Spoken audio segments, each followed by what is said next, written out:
લૂંટના ગુનામાંથી બહાર નીકળી આરોપીઓ બની ગયા હેરોઇન ડ્રગ્સના કાળા કારોબારના પેડલર.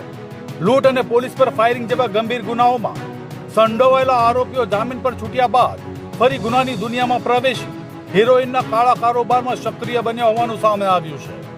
ભરૂચ એસઓજીએ અંકલેશ્વરમાં કાર્યવાહી કરી બિહાર વતનથી મિક્સ હિરોઇન લઈ આવેલા 2 આરોપીઓને ઝડપી પાડ્યા છે. એસઓજીને મળેલી બાતમીના આધારે અંકલેશ્વર જેડીસી વિસ્તારમાં વોચ ગોઠવી રાકેશ મંડલ અને દીપક સિંહની એસટી ડેપો પાસેથી ધરપકડ કરાઈ છે.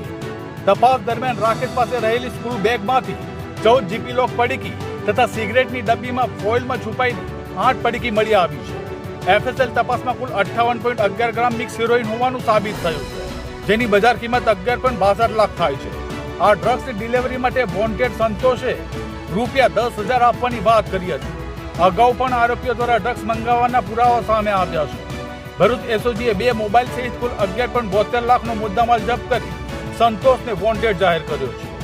ઉલ્લેખનીય છે કે ઝડપાયેલા બંને આરોપી વર્ષ 2022માં અંકલેશ્વરમાં યુનિયન બેંક લૂંટ અને પોલીસ પર ફાયરિંગના કેસમાં ઝડપાઈ ચૂક્યા છે. જામીન બાદ ફરી ડ્રગ પેડલર તરીકે સક્રિય બન્યા હોવાની વિગતો સામે આવી છે. ભરૂચ જિલ્લામાં અને ખાસ કરીને અંકલેશ્વરમાં નો ડ્રગ્સ ઇન ભરૂચ અને zero tolerance for drugs in Ankleshwar આ કેમ્પેઇન અંતર્ગત ગત રોજ 14/1/2026 ના રોજ ભરૂચ એસઓજીએ અંકલેશ્વર વિસ્તારમાં રેડ કરી અને એનડીપીએસ નો એક ખૂબ જ મોટો કેસ કરવામાં સફળતા મેળવી છે, જેમાં 2 આરોપીઓ રાકેશ કુમાર મંડલ તથા દીપક કુમાર સિંહ તેઓને ઝડપી પાડવામાં આવ્યો છે.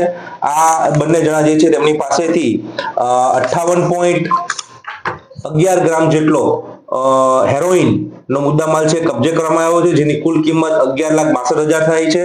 આ તમામ મુદ્દામાલ મળી અને કુલ 11,72,000 જેટલો મુદ્દામાલ છે એ જપ્ત કરવામાં આવ્યો છે અને આ બાબતે ગુનો દાખલ કરી અને પોલીસની તપાસ ચાલુ કરવામાં આવી છે. સર, આપણે જે આરોપીઓ છે એ લોકોની યુનિયન બેંકની લૂંટની અંદર પણ સામેલ હતા એવું કંઈક? આ બંને આરોપીઓએ ભૂતકાળમાં 2022માં યુનિયન બેંક ઓફ ઇન્ડિયામાં લૂંટ કરી હતી અને તેમની વિરુદ્ધ 2 અન્ય ગુનાઓ પણ નોંધાયેલા છે.